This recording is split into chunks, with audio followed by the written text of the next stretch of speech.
Hey guys, so about 2 months ago I did a video where I rated your Letterboxd top 10s. It's a fun little series to get you guys involved in my content, and it's also fun for me to see what kind of movies that you guys like. So I just thought I would do it again, so I made a post. So anytime I'm making a kind of video that involves some kind of subscriber interaction, watch out for the post and make sure you subscribe for all of that stuff. And I pulled a couple from the comments of the last video. So without further ado, let's just get straight into them. So we have 18, and the first one is from Martin MD12.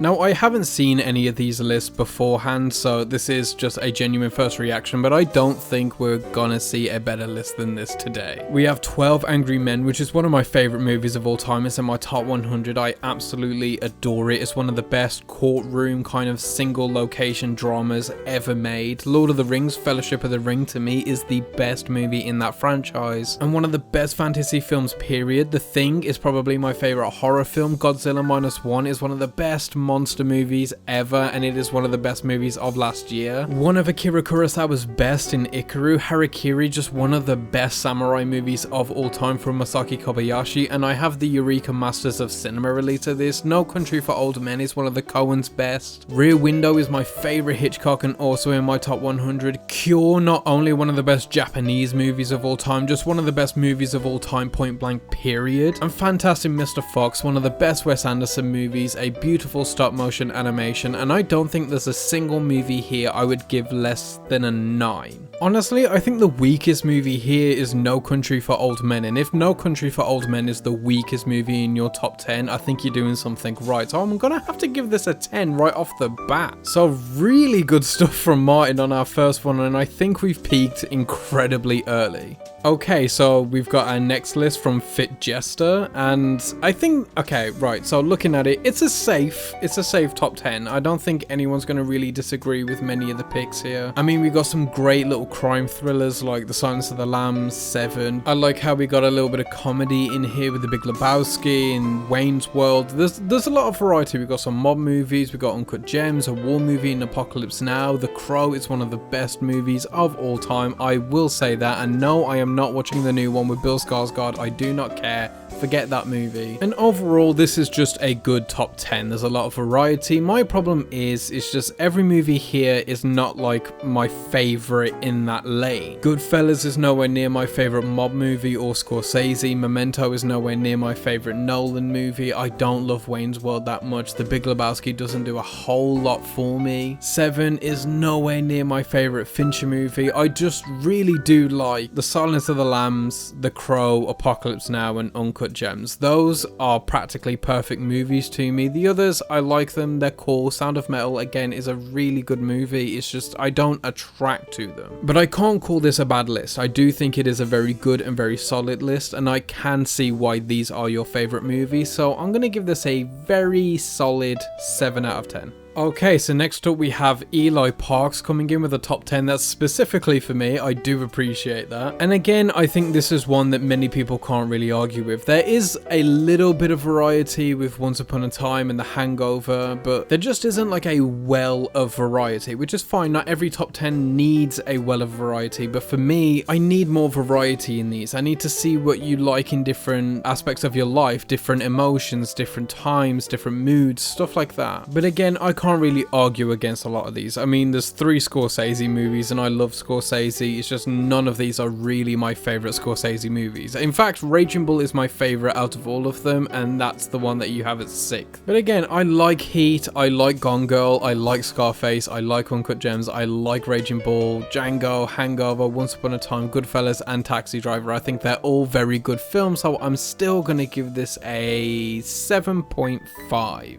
Okay, so we're down to Feru, and this is a very, very, very top 10. I mean, we have everything going on here. A lot of international cinema, which I love to see. I love Exposure. The Meetings of Anna is really good. The only thing where you're kind of losing me is the 2 anime picks. I don't watch a lot of animes, so I haven't seen either of these, so that sucks. But you have a Dario Argento movie. The Sixth Sense, you know, I love that movie. Shyamalan is my favorite director. Again, we have The Fellowship of the Ring, which I said, you know, is the best in the franchise for me personally. I also think it's one of the best fantasy movies ever made. great. A Tu Mama Tambien is just an incredible movie, though not anywhere near my favorite Cuarón movie. I think he did better before and after this, but still, Dazed and Confused I think is becoming slightly underrated as time goes on. It's a Linklater that is really underappreciated in the modern context, and I think more people should give it a chance. There's a lot of variety here, just a lot of genres, a lot of different directors, a lot of different moods, emotions, different countries. I think this is a spectacular top 10. It is just a shame you have lost me a little bit with the anime films, but I understand. That's you, that's not me. I can't really fault you for that, so I'm still gonna give this an 8. This is a really good episode so far. I've not had a single rotter yet, and I think we're gonna have to still wait to see another one because we have one from the comment section of the last video now from Sebastian, and this is also just a solid top 10, although this is probably the weakest one so far, and let me explain. All of these movies are still fantastic movies. I can't really complain there, but in a video where everyone is getting such ratings, I'm gonna have to come down on somebody, and I don't love Back to the Future. It is not a movie I go to at all. I admit it's a good movie, I suppose it's just really not for me. Rebel Without a Cause again is a movie not really catered towards me. Once Upon a Time in the West is not my thing. I understand it must be spectacular to those who love the Western genre, but that's just not my genre. Groundhog Day I don't think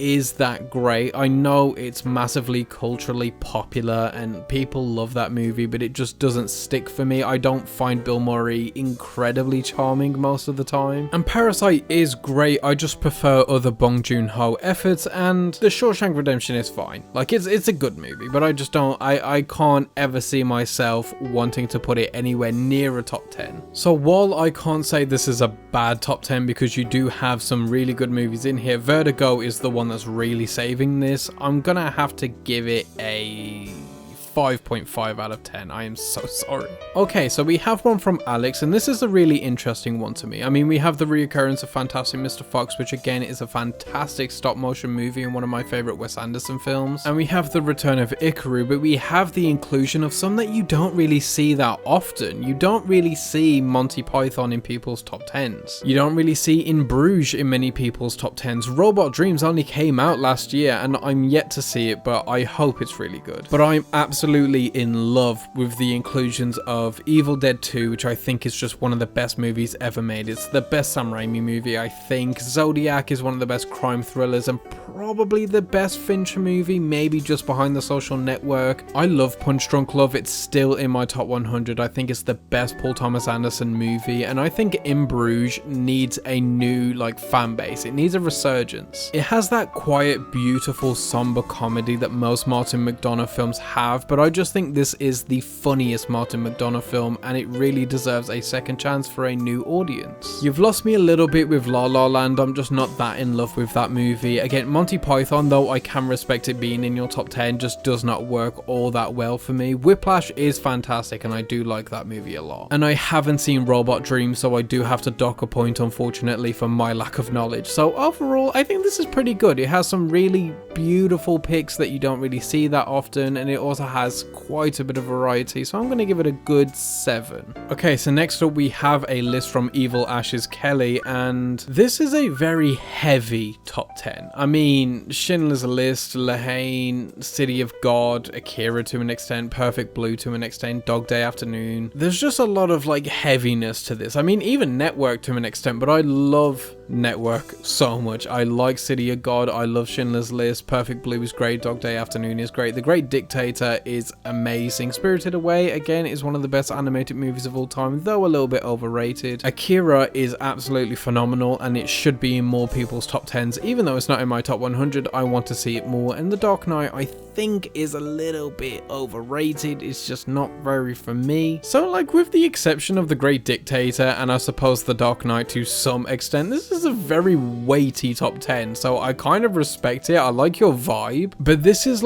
nowhere near what my top 10 will ever be. So although I respect every single pick on this top 10, I'm gonna have to give it a 6, which isn't awful. It's still a good score. It's a positive score, but Jesus Christ, can we smile a little bit? Even the one Charlie Chaplin comedy movie you have is probably the darkest one. So yeah, I'm giving it a 6 out of 10, and I appreciate the submission. Don't get me wrong, it is a great top 10. Each film individually is fantastic, but this is a horror story as a collective. Okay, so next we have Emmy Eman.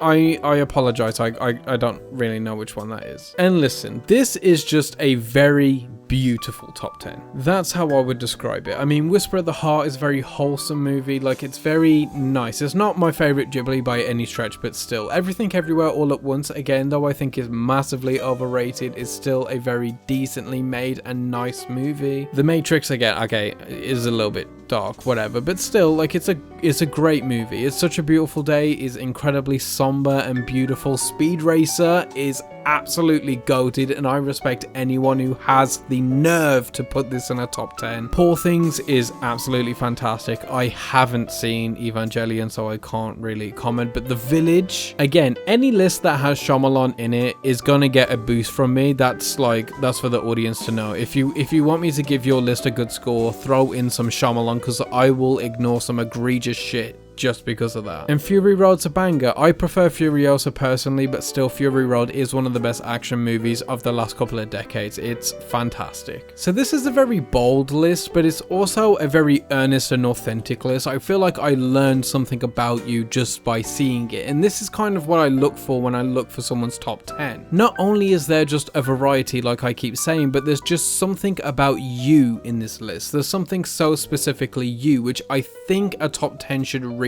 demonstrate. The problem is a lot of these lists have very fantastic, epic, great movies that everybody loves. You know, they're on the IMDb top 250 and all that great stuff, and that's fantastic. That's good. It's a solid list, sure, can't argue it. But it also could just be anybody's list, if that makes sense. And that's my problem with those lists. It doesn't tell me anything about you, whereas this list tells me a lot about this person. So it's a beautiful list. I'm giving it a 9. Because even though a lot of these picks would not even enter my top 300, I'm rating people's lists. I'm not rating people's entries, if that makes sense. Okay, so we can move to the midpoint, and this is hard to look at.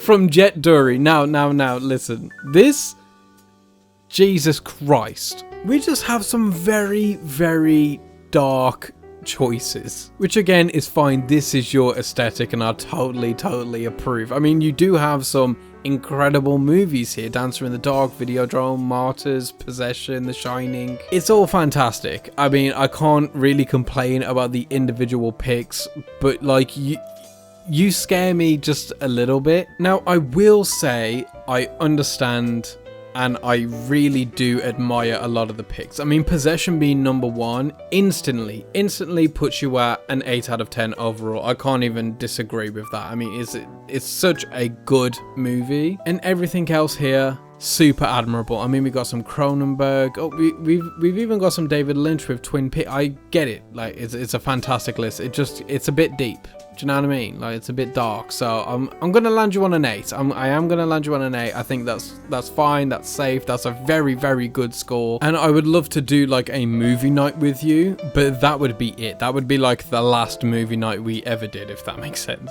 Okay, moving on to Nobiz, one of those, and their list is very nice. Like they said, it's the top 10 of a girl who loves a good time, and that is exactly what this is communicating to me. I mean, The Goonies is a great time, A Mighty Wind is a good time, Meet Me in St. Louis is a good time, Catching Fire is the best Hunger Games movie. You are absolutely correct here. The original Scream, of course, is one of my favorite movies of all time. The Edge of 17 is one of the best coming of age movies of all time. More people should see that movie. And Chamber of Secrets, I think, is the underdog of the Harry Potter series. It seems most people, when they're ranking this series, put that one nearer the end, but I absolutely adore that entry. I understand it has a lot of plot holes, but it is just the most fun for me. And like I said earlier, La La Land is nowhere near my favorite movie. Everything Everywhere All at Once, I think, is a little bit overrated. Didn't deserve the best picture, but again, it's a good movie, I suppose. And Little Women, of course, isn't really for me, but I do like how much this is just a good time. There is a bit of variety in here. We have musicals, we have fantasy, we have horror, we have old, we have new, we have a lot going on. And it also, again, tells me something about the person making the list. So I'm gonna give this a very good, solid 9 out of 10 as well. Because like I said at the top of the video, this isn't just about me critiquing people's lists, this is about me learning about you guys, learning about the people that watch me, and I feel like I'm learning about some of you with these lists. And I've learned quite a lot about this one person from this list, and I appreciate that. So, moving on. Okay, so moving on, we have another from the last comment section from Maniac. And again, I think I'm learning something about the person making the list. I totally respect having the original 1954 Godzilla as your number one. It's a phenomenal movie. I also love the 2005 King Kong. It's like two different monster movies, but from two very different eras and two very different takes on their monsters. And I love that you see both sides of that, and that's beautiful. The Mist, again, is a very underrated movie. Largely isn't phenomenal, but it's a very good time. It's like one of those movies that's technically flawed but easy to get through and has a great twist by the end. Raiders of the Lost Ark, of course, just one of the best adventure movies of all time. Hacksaw Ridge is nowhere near a great movie for me personally, but I'm not a big fan of war movies, but I know for those who like war movies, they love Hacksaw Ridge. Two different kind of slasher movies in Friday the 13th, The Final Chapter, and Halloween, you know, one being one of the best entries into that subgenre of horror. You know, it changed the game, everybody loves it, it's a universally great movie, and the other one is Halloween. No, I'm joking, but still, I like that you have these two very different kind of slasher movies that have very different kind of appeals to them. It shows a lot of variety in your taste, even in specific subgenres. We have a bit of animation with Castle in the Sky, we have some comedy with Monty Python. Overall, I just think this is a very solid list. I'm going to give it a 6.5, though I don't think it's an incredible list. I don't think it's anywhere near bad, and it does teach me a little bit about you. Okay, moving on to VT2 and... oh Christ. Right, so, okay. Back to the Future, like I said, is not a great movie for me. I just don't connect with it at all, so Jurassic Park, can't argue with it, one of the best movies of all time, 10 out of 10. Ugly cover that you've chosen though. Oliver and Company, who cares? Jaws, fantastic movie, can't argue. Spider-Man No Way Home, get in the bin. Secret of Nim is fine. Finding Nemo is fine. You do have the best Harry Potter movie in Prisoner of Azkaban, so fair enough. The Empire Strikes Back is a good movie, and you've chose the worst Indiana Jones movie from the original run. So between Back to the Future, Oliver and Company, Finding Nemo, Secret of Nim, Indiana Jones, The Temple of Doom, and Spider-Man No Way Home, I'm just not connecting with this list in the slightest. I'm giving you a 4. I'm sorry.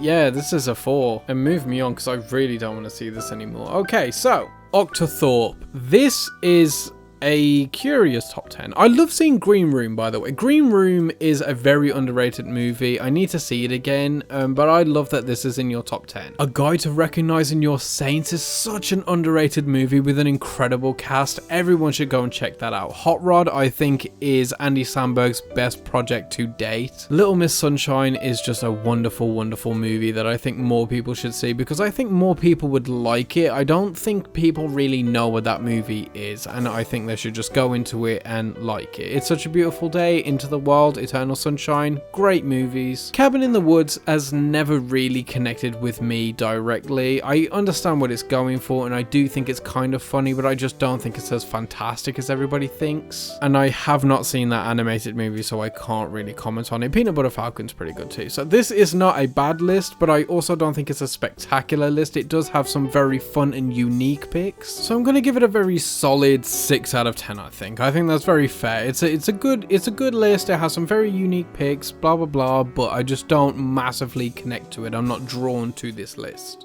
Okay, so the last one I think from the comment section is from Contagion. And there's just a lot going on here. I mean, adaptation as your favorite movie of all time is very curious. I mean, I like it. It's a good Kaufman script. It's a good Spike Jonze movie, good Nicolas Cage performance, but just a very peculiar pick for number 1. Now, admittedly, I haven't seen a few picks on here. I haven't seen The Great Beauty, Bigger, Stronger, Faster, or Khmer, but, you know, Wings of Desire is a very great foreign movie. Inside Out is one of Pixar's best in their 2010s run. You do have the best Guardians of the Galaxy movie there, and I respect putting Volume 2 up there. And The Zone of Interest, I think, is a very interesting movie to have in your top 10. When I saw it, I understood why everybody loved it. It didn't connect massively for me, but I did still really like it. it and appreciate it, and I loved what it was going for, and I do understand how it sticks so hard for certain people, and I guess one of those people is you, so I absolutely respect it. But the problem is I haven't seen 3 of the picks on here, and of the ones that I have seen, I only really love 2 of them, being Guardians of the Galaxy Volume 2 and Mad Max Fury Road. Wings of Desire is great, I just don't ever have really a desire to rewatch it, so I can't say that it's, you know, a favourite or anything. So overall, I'm going to give it like a 5 out of 10, but don't take that to heart because that's mostly coming out of my ignorance for some of these movies. Okay, moving on to Yan, and yeah, this is a 10. Right, walk with me, okay, right. I get it, not every movie here is a masterpiece, but 1, Clueless is a masterpiece, Pride and Prejudice is also a masterpiece, so is Pig, so is The Favourite, so is Knives Out, so is Legally Blonde, and 28 Days Later, I recently rewatched, is such a fantastic movie. I gotta respect anyone having it in the top 10. Ella Enchanted tells me so much about you and your childhood that I also shared, so respect there. John Wick is such a simple and beautiful movie. I do think John Wick 4 is a better film in the franchise, but John Wick just has that very simple, very curious first entry kind of feeling. I didn't love The Favourite when it first came out, but I've come round to it and I do really like it now. And Knives Out, again, is just a fantastic movie. Pig is probably my favourite Nicolas Cage movie. And also, actually, to go back to John Wick, I think John Wick 1 has the best villain in the series. And also, Adam's Apples is just a very underseen movie. It's Mads Mikkelsen, if no one knows, and yeah, it's just phenomenal, so go and see it. So yeah, well done. Second 10 of the video, really good stuff.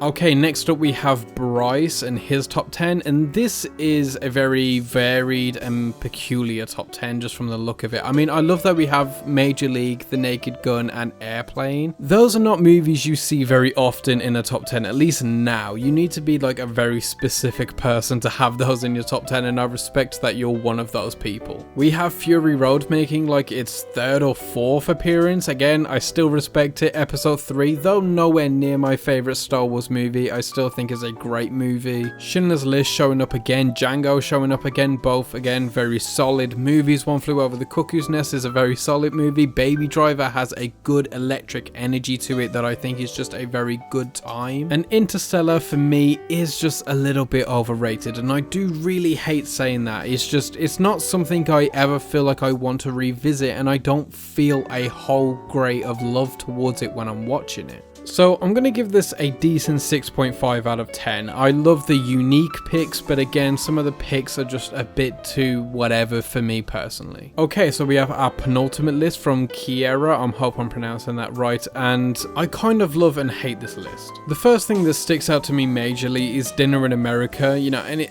Carl Gallner is one of the best actors we have working in like low budget horror thriller kind of spaces, but he moves to a different kind of beat in this movie, and I think it does show his good variety as an actor. You know, he's very diverse and he can do a lot of things, and I think it works very well in this movie specifically. So yeah, great pick.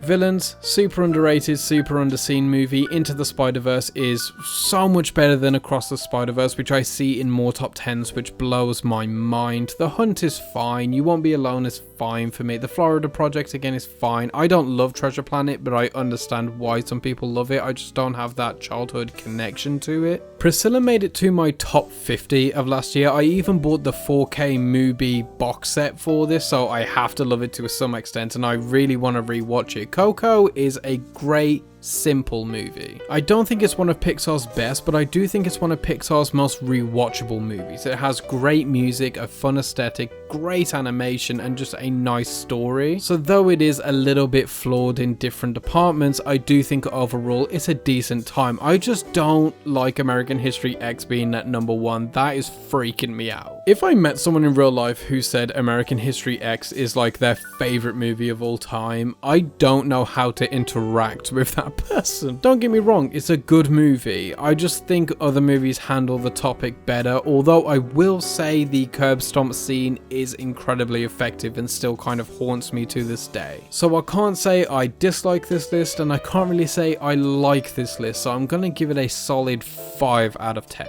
Which moves us to our last list from Rowan or Roan or one of those or something else, and this is their list, no particular order, which is fine I suppose, and it's a good list I think. Fantastic Mr. Fox making another appearance, and City of God making another appearance, Silence of the Lambs making another appearance. These are like movies I didn't expect to be in so many people's top 10s, but I totally respect it being there. Finally, we have Memories of Murder, the correct Bong Joon-ho movie to have in a top 10. This is the best Bong Joon-ho movie. We have Ratatouille, the best Pixar movie. Grave of the Fireflies, which I think is probably the best Ghibli movie. Trainspotting, a phenomenal movie. The House That Jack Built just came into my top 100 a couple months ago, and Casino I prefer over Goodfellas. So overall, this is a great list. I don't love Jojo Rabbit, it's okay, I just think it's a little bit overrated and overhated. It's weirdly both of those things, but I'm glad that this is the last list because it's a very solid list to go out on. I'm gonna give it a 8 out of 10. And that's it, that's the list, that's the video. If you want to be in future installments, make sure you're subscribed so you can watch out for the posts, or just leave your Letterboxd link to your top 10 or top 100 or top whatever so I can see your top 10 in the comments below. Let me know what you think, let me know what you would rate these lists and whether it's one that you would put in your top 10 of all time or not. As always, keep watching movies.